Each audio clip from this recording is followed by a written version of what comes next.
नमस्कार साथियों, स्वागत है आप सभी लोगों का यूपी क्लासेस प्रयागराज विश्वास का साथी। तो चलिए, जैसा कि आप लोगों को पता होगा, बताने की तो आवश्यकता है नहीं कि हम पढ़ाने वाले क्या हैं। और ये अधिकांश लोगों की क्वेरीज होती हैं कि सर एक्चुअल में इतिहास हमें समझ में नहीं आता और प्राचीन भारत के इतिहास का डिवीजन तो बिल्कुल ही नहीं समझ में आता, तो कैसे करें। तो नो प्रॉब्लम एट ऑल, जब वो आपके सामने यूपी क्लासेस प्रयागराज। चलिए देखते हैं, हम लोगों का टॉपिक आज का ही है प्राचीन भारत के इतिहास का विभाजन। तो बिल्कुल आसानी तरीके से समझेंगे कि प्राचीन भारत के इतिहास का विभाजन क्या है और कहानी के माध्यम से समझेंगे। सबसे महत्वपूर्ण ये चीज तो ये है, देखिएगा प्राचीन भारत का इतिहास। प्राचीन भारत का इतिहास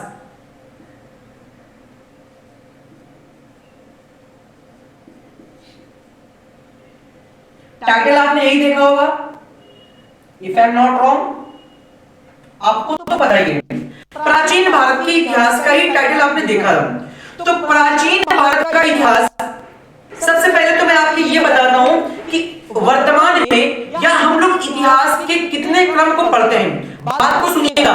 देखिए, मानो कि आज मेरा नाम साहिल, मैं आज जिस युग में हूं, ये वर्तमान का युग है, आधुनिक युग है। तो हो सकता है आज मेरी एज हो रही है, रियलिटी बता दे रहा हूं, 18 वर्ष। ठीक है, जब मेरी एज आज 18 वर्ष हो रही है, जब मेरी एज 12 वर्ष रही होगी, तब और लेकर आज से अगर मैं कहूं कि मैं साहिल और मैं अपने जब मेरा जन्म हुआ था उस समय का इतिहास पढ़ा दो, तो मतलब क्या हुआ कि अब तो मैं अभी वर्तमान में हूं, आधुनिक युग में जी रहा हूं। तो मेरा जब इतिहास पढ़ेंगे तो वो प्राचीन युग हो जाएगा। तो बस वही समझिए कि आज हम लोग जिस युग में जी रहे हैं आधुनिक युग है, और हमसे पहले ही मानव का उदय हो चुका था। तो जब उन्हीं मानव के उदय को पढ़ना ही प्राचीन भारत का इतिहास है, ना तो शुरू का ना तो अंत का। तो वो इतिहास होता है मध्यकालीन भारत। और इस समय के भारत की मैं बात करूं, इसे कहेंगे आधुनिक भारत। तो इतिहास के 3 कालखंड, प्राचीन भारत, पुराना भारत का इतिहास, मध्यकालीन भारत मतलब बीचों बीच के भारत का इतिहास, और आधुनिक वर्तमान के भारत का इतिहास। इतिहास में नो डाउट कोई दिक्कत नहीं होनी चाहिए कि इतिहास को कितने भाग में कैटेगराइज किया गया। लेकिन बात करते हैं कि पुराने भारत के इतिहास को कैसे डिविजिबल करें, कैसे इसे हम डिवाइड करें। तो आइए समझिए, प्राचीन भारत के इतिहास को अगर देखा जाए तो अध्ययन के दृष्टिकोण से, पढ़ने के दृष्टिकोण से हम कह सकते हैं हम इसे 3 भाग में डिवाइड करेंगे, और तीनों भागों को हम डिटेल्स में लेने वाले हैं और समझाने वाले हैं। ठीक है, 3 पार्ट में डिवाइड कर सकते हैं हम। सबसे पहला पार्ट प्राचीन भारत के इतिहास का हो जाएगा प्रागैतिहासिक काल।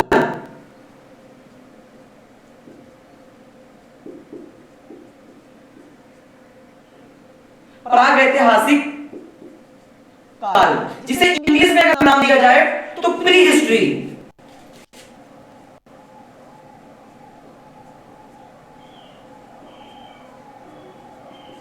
प्रागैतिहासिक काल या प्री हिस्ट्री, ये प्राचीन भारत के इतिहास का पहला काल है। ठीक है, और इस काल के मानव के बारे में अभी डिटेल्स में चर्चा करते हैं। लेकिन दूसरा, क्योंकि 3 पार्ट में डिवाइड किया, तो दूसरा क्या है, आद्य ऐतिहासिक काल।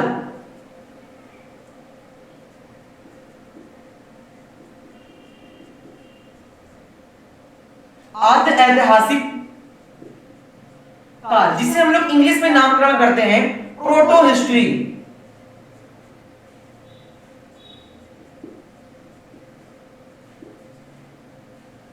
Proto history. अगर उसके बाद, क्योंकि 2 पार्ट हो गए, 3 पार्ट, तीसरा पार्ट है ऐतिहासिक काल।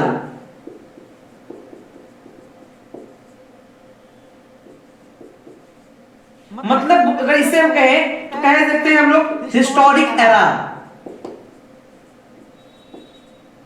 ये 3 कालखंड प्राचीन भारत के इतिहास का हो गया। पहला कालखंड प्रागैतिहासिक, दूसरा आद्य ऐतिहासिक और तीसरा ऐतिहासिक। लेकिन आप बात कर रहे हैं मानव की, मानव का जन्म उदय पहले ही हो चुका था। बिल्कुल सही जवाब है, हो चुका था, इसमें नो प्रॉब्लम, नो डाउट भाई इसमें। तो अगर मैं बात करूं प्रागैतिहासिक काल की,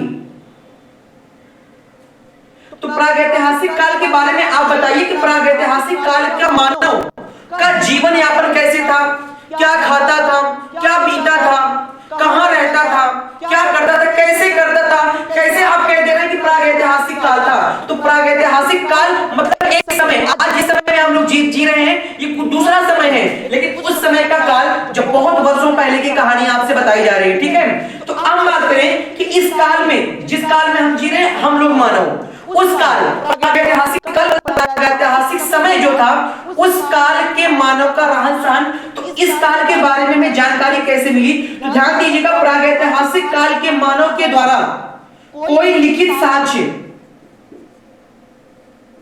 कोई लिखित साक्ष्य हमें नहीं मिला है। मतलब इस काल के मानव ने ये बताया ही नहीं, बस काल को एंजॉय कर लिए, इन्होंने बताया ही नहीं हम क्या थे, हम क्या करते थे। लेकिन इनके बारे में जानकारी और अध्ययन अगर किया जाए ना तो हम लोग किस में कर सकते हैं, बोलिए। तो ध्यान दीजिएगा, इनके बारे में हम लोग पूरा तात्विक साक्ष्य के आधार पर इस काल को पढ़ते हैं, और इस काल का मानव पूरा तत्व पर ही निर्भर था। अब पुरातत्व की बात करें तो पुरातत्व का अर्थ होता है पत्थरों का काल, या हम लोग कहें स्टोन एज। तो इस काल में पत्थरों का काल पढ़ा जाएगा। तो मानव के बारे में तो कोई लिखित विवरण नहीं मिलता, लेकिन हम लोग ये पता लगा लेंगे कि इस मानव का काल पत्थरों का काल था। तो कैसे मानव पत्थर के द्वारा अपना जीवन यापन करता था, ठीक है। तो ये तो हो गया पहली बात। अब जब हम लोग इस इतिहास को पढ़ लेंगे, प्राचीन भारत के इतिहास के पहले कालखंड प्रागैतिहासिक काल को पढ़ लेंगे, तो हम लोग प्रवेश कर जाएंगे आदि ऐतिहासिक काल। इसमें तो कोई दिक्कत होनी नहीं चाहिए। लेकिन आप ये बताइए कि क्या आदि ऐतिहासिक काल के मानव का जीवन यापन क्या था, कैसे वो रहता था, इनके बारे में क्या जानकारी मिली है? क्या आदि ऐतिहासिक काल के मानव के द्वारा लिखित साक्ष्य मिला है? इस काल के मानव ने अपने बारे में ये बताया है कि हम कौन थे? बिल्कुल बिल्कुल, ध्यान दीजिएगा। तो आदि ऐतिहासिक काल के मानव के द्वारा लिखित चीजें मिली है, मतलब इनके द्वारा इस काल के मानव जब थे तो इन्होंने अपने बारे में लिख दिया था कि हाँ हम ये है वो है। लेकिन ध्यान दीजिएगा, इनकी लिखी हुई चीज को आज तक नहीं पढ़ा गया, नॉट रीडेबल। मतलब इनके द्वारा लिखी गई चीज को आज तक पढ़ा नहीं गया। इनकी जो लिपि थी कुछ ऐसी इस प्रकार से यूं थी, तो इनकी लिपि को आज तक पढ़ा ही नहीं गया। तो जब पढ़ा नहीं गया तो इसी काल को हम लोग क्या कह सकते हैं? Indus valley civilisation, IVC, Indus valley civilisation, जिसे हम लोग हिंदी में बोलते हैं सिंधु घाटी सभ्यता।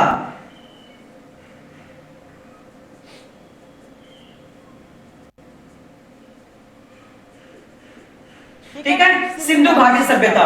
तो इस काल के मानव ने लिखित तो दिया, मगर इनके द्वारा जो भी लिपि थी उस लिपि को पढ़ा नहीं गया। तो इस काल में हम लोग क्या पढ़ेंगे? सिंधु घाटी सभ्यता। कि सिंधु घाटी सभ्यता के लोग कैसे थे, क्या थे। कभी अगर इतिहास पढ़ाने का मौका मिलता है चैनल पर तो बहुत डिटेल्स में चलेगा, परेशान मत होइएगा आप लोग, बस देखते रहिए कि स्ट्रक्चर क्या है। तो अगला स्ट्रक्चर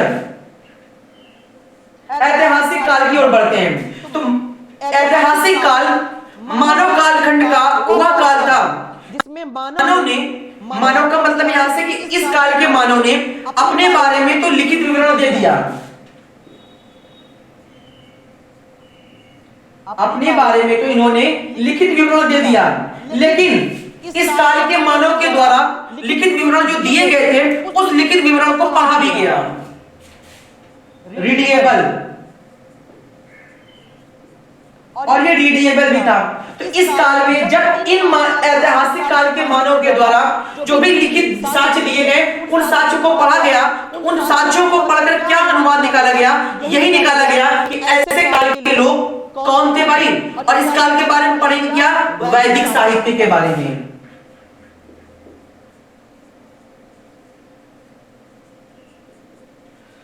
वैदिक साहित्य, तो ध्यान दीजिएगा, प्रागैतिहासिक काल मानव कालखंड का वह भाग था जिसमें मानव के द्वारा ना तो कोई लिखित साक्ष्य दिए गए, ना तो कोई जब लिखित साक्ष्य दिए नहीं गए तो पढ़े कैसे जाएंगे।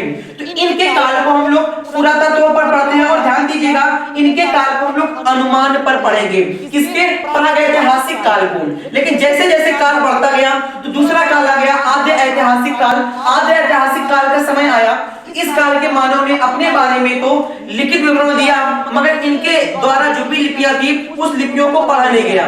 तो ऐसी लिपि में जब नहीं पढ़ा गया तो इन ऐसे काल को हम लोग डिवाइड कर दिए हैं सिंधु घाटी सभ्यता, और इस काल में हम सभी लोग पढ़ेंगे स्टोन एज।